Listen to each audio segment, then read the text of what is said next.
বর্ষার সন্ধ্যায় আকাশের অন্ধকার যেন ভিজিয়া ভারী হইয়া পড়িয়াছে। বর্ণহীন বৈচিত্র্যহীন মেঘের নিঃশব্দ শাসনের নিচে কলিকাতা শহর একটা প্রকাণ্ড নিরানন্দ কুকুরের মতো লেজের মধ্যে মুখ গুজিয়া কুণ্ডলি পাকাইয়া চুপ। কাল সন্ধ্যা হইতে টিপটিপ করিয়া কেবলই বর্ষণ হইয়াছে। সে বৃষ্টিতে রাস্তার মাটিকে কাদা করিয়া তুলিয়াছে, কিন্তু কাদাকে ধুইয়া ভাসাইয়া লইয়া যাইবার মতো বল প্রকাশ করে নাই। আজ বেলা 4টে হইতে বৃষ্টি বন্ধ আছে, কিন্তু মেঘের গতিক ভালো নয়।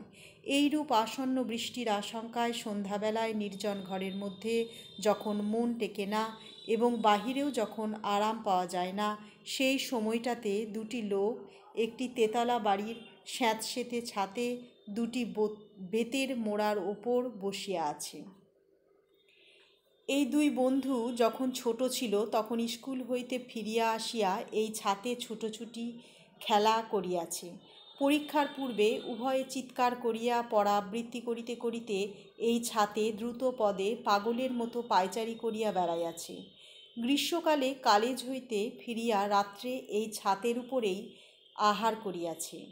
তারপরে তর্ক করিতে করিতে কতদিন রাত্রি 2টা হইয়া গেছে এবং সকালে রৌদ্র আসিয়া যখন তাহাদের মুখের ওপর পড়িয়াছে তখন চমকিয়া জাগিয়া উঠিয়া দেখিয়াছে সেইখানেই মাদুরের উপরে দুইজন ঘুমাইয়া পড়িয়াছিল। কলেজে পাশ করা যখন একটাও আর বাকি রহিল না, তখন এই ছাতের উপরে মাসে একবার করিয়া যে হিন্দু হিতৈষী সভার অধিবেশন হইয়া আসিয়াছে, এই দুই বন্ধুর মধ্যে একজন তাহার সভাপতি এবং আর একজন তাহার সেক্রেটারি। যে ছিল সভাপতি তাহার নাম গৌরমোহন। তাহাকে আত্মীয় বন্ধুরা গোড়া বলিয়া ডাকে। সে চারিদিকের সকলকে যেন খাপছাড়া রকমে ছাড়াইয়া উঠিয়াছে। তাহাকে তাহার কলেজের পণ্ডিত মহাশয় রজতগিরি বলিয়া ডাকিতেন। তাহার গায়ের রংটা কিছু উগ্র রকমের সাদা, হলদের আভা তাহাকে একটুও স্নিগ্ধ করিয়া আনে নাই। মাথায় সে প্রায় 6 ফুট লম্বা, হাড় চওড়া, 2 হাতের মুঠা যেন বাঘের থাবার মতো বড়। গলার আওয়াজ এমনি মোটা ও গম্ভীর যে হঠাৎ শুনিলে কে রে বলিয়া চমকিয়া উঠিতে হয়। তাহার মুখের গড়নও অনাবশ্যক রকমের বড় এবং অতিরিক্ত রকমের মজবুত। চোয়াল এবং চিবুকের হাড় যেন দুর্গদ্বারের দৃঢ় অর্গলের মতো।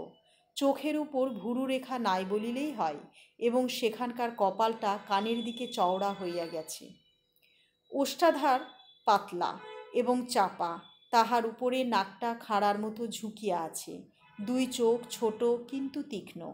তাহার দৃষ্টি যেন তীরের ফলাটার মতো অতি দূর অদৃশ্যের দিকে লক্ষ্য ঠিক করিয়া আছে, অথচ এক মুহূর্তের মধ্যেই ফিরিয়া আসিয়া কাছের জিনিসকেও বিদ্যুতের মতো আঘাত করিতে পারে।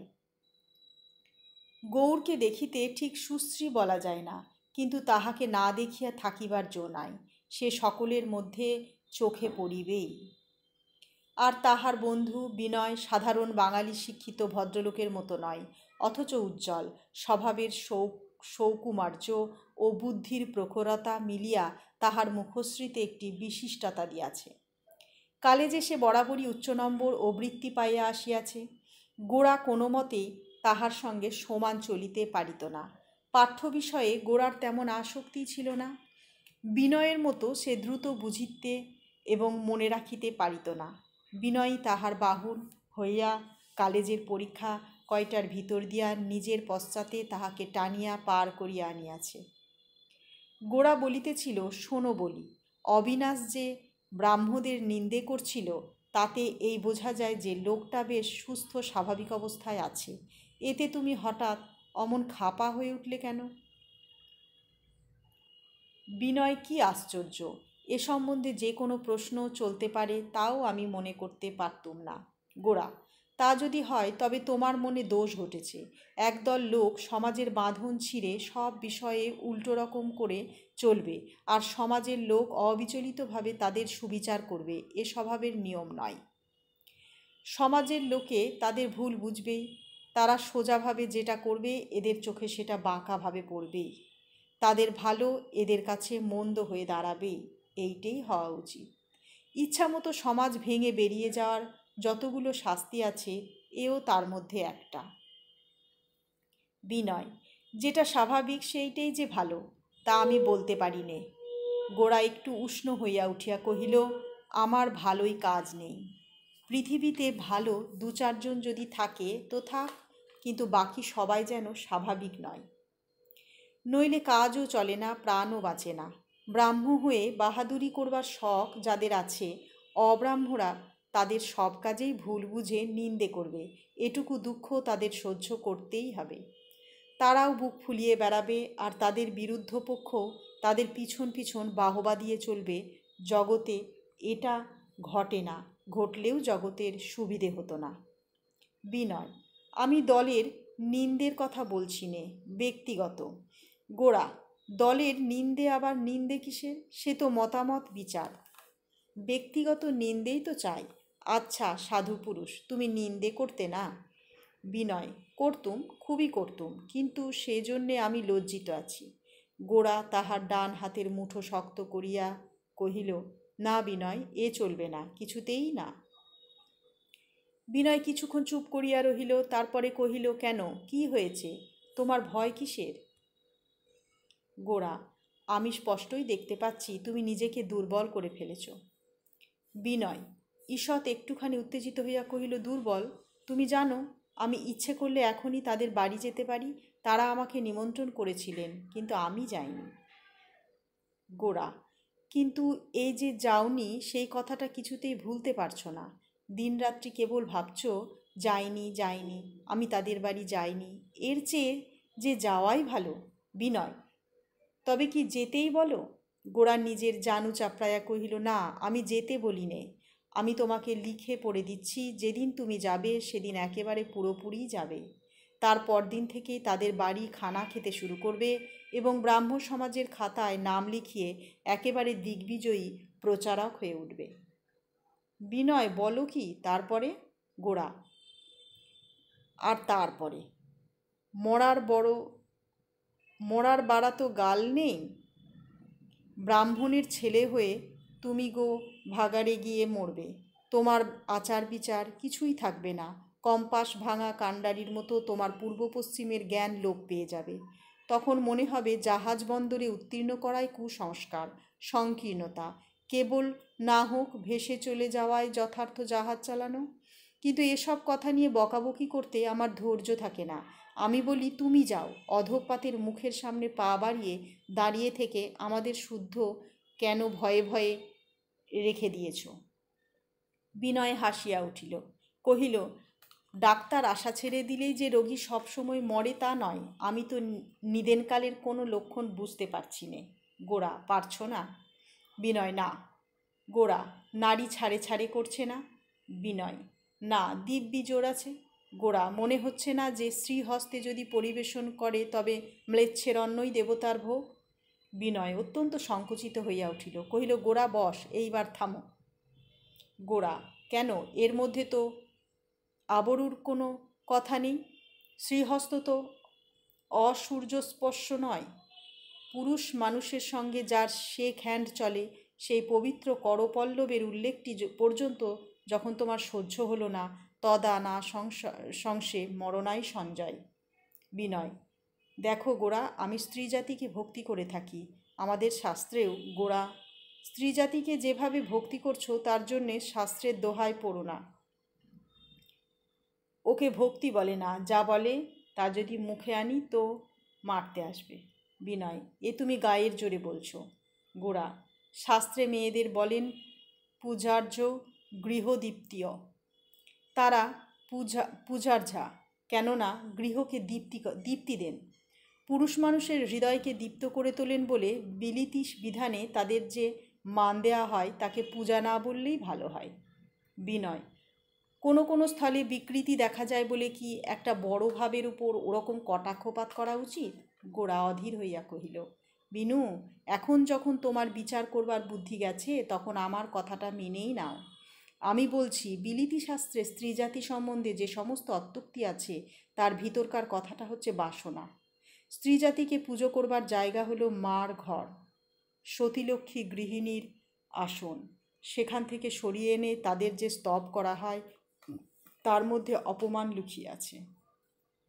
পতঙ্গের মতো তোমার মনটা যে কারণে পরেশবাবুর বাড়ির দিকে ঘুরছে, ইংরাজিতে তাকে বলে থাকে লাভ।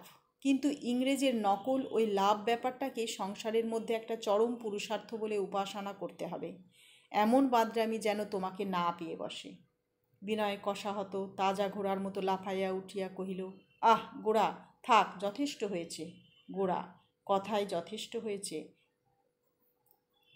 কিছুই হয়নি। স্ত্রী আর পুরুষকে তাদের স্বস্থানে বেশ সহজ করে দেখতে শিখিনি বলেই আমরা কতগুলো কবিত্ব জমা করে তুলেছি। বিনয় কহিল, আচ্ছা, মানছি স্ত্রী পুরুষের সম্বন্ধ ঠিক যে জায়গাটাতে থাকলে সহজ হতে পারত, আমরা প্রবৃত্তির ঝোঁকে সেটা লঙ্ঘন করি এবং সেটাকে মিথ্যে করে তুলি। কিন্তু এই অপরাধটা কি কেবল বিদেশেরই? এ সম্বন্ধে ইংরেজের কবিত্ব যদি মিথ্যে হয়, তো আমরা ওই যে কামিনী কাঞ্চন ত্যাগ নিয়ে সর্বদা বাড়াবাড়ি করে থাকি, সেটাও তো মিথ্যে।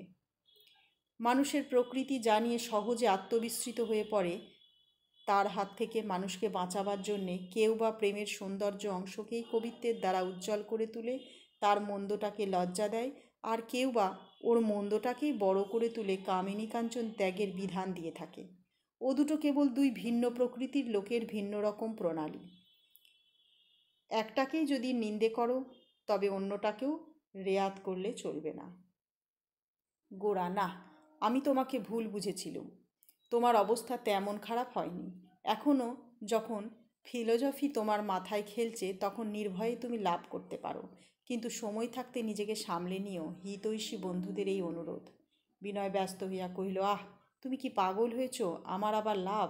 তবে একথা আমাকে স্বীকার করতেই হবে যে পরেশবাবুদের আমি যেটুকু দেখেছি এবং ওদের সম্বন্ধে যা শুনেছি, তাতে ওদের প্রতি আমার যথেষ্ট শ্রদ্ধা হয়েছে। বোধ করি তাই ওদের ঘরের ভিতরকার জীবনযাত্রাটা কীরকম সেটা জানবার জন্যে আমার একটা আকর্ষণ হয়েছিল। গোরা, উত্তম কথা, সে আকর্ষণটাই সামলে চলতে হবে। ওদের সম্বন্ধে প্রাণী বৃত্তান্তের অধ্যায়টা না হয় অনাবিষ্কৃতই রইল। বিশেষত ওরা হলেন শিকারী প্রাণী। ওদের ভিতরকার ব্যাপার জানতে গিয়ে শেষকালে এত দূর পর্যন্ত ভিতরে যেতে পারে যে তোমার টিকিটি পর্যন্ত দেখবার জো থাকবে না। বিনয়, দেখো, তোমার একটা দোষ আছে। তুমি মনে করো যত কিছু শক্তি ঈশ্বর কেবল একলা তোমাকেই দিয়েছেন, আর আমরা সবাই দুর্বল প্রাণী। কথাটা গোরাকে হঠাৎ যেন নূতন করিয়া ঠেকিল। সে উৎসাহবেগে বিনয়ের পিঠে এক চাপড় মারিয়া কহিল, ঠিক বলেছ, ওইটে আমার দোষ, আমার মস্ত দোষ। বিনয়, ওর চেয়েও তোমার আর একটা মস্ত দোষ আছে। অন্য লোকের শিরদাঁড়ার উপরে কতটা আঘাত সয় তার ওজনবোধ তোমার একেবারেই নেই। এমন সময় গোরার বড় বৈমাত্রেয় ভাই মহিম তাহার পরিপুষ্ট শরীর লইয়া হাঁপাইতে হাঁপাইতে উপরে আসিয়া কহিলেন, গোরা। গোরা তাড়াতাড়ি চৌকি ছাড়িয়া উঠিয়া দাঁড়াইয়া কহিল, আজ্ঞে। মহিম, দেখতে এলেম বর্ষার জলধর পটল আমাদের ছাদের উপরে গর্জন করতে নেমেছে কিনা। আজ ব্যাপারখানা কি? ইংরেজকে বুঝি এতক্ষণে ভারত সমুদ্রের অর্ধেকটা পথ পার করে দিয়েছ? ইংরেজের বিশেষ কোনো লোকসান দেখছি না, কিন্তু নিচের ঘরে মাথা ধরে বড় বউ পড়ে আছে। সিংহনাদে তারই যা অসুবিধে হচ্ছে। এই বলিয়া মহিম নিচে চলিয়া গেলেন। গোরা লজ্জা পাইয়া দাঁড়াইয়া রহিল। লজ্জার সঙ্গে ভিতরে একটু রাগও জ্বলিতে লাগিল। তাহা নিজের বা অন্যের পরে ঠিক বলা যায় না। একটু পরে সে ধীরে ধীরে যেন আপন মনে কহিল, সব বিষয়েই যতটা দরকার আমি তার চেয়ে অনেক বেশি জোর দিয়ে ফেলি। সেটা যে অন্যের পক্ষে কতটা অসহ্য তা আমার ঠিক মনে থাকে না। বিনয় গৌরের কাছে আসিয়া সস্নেহে তার হাত ধরিল।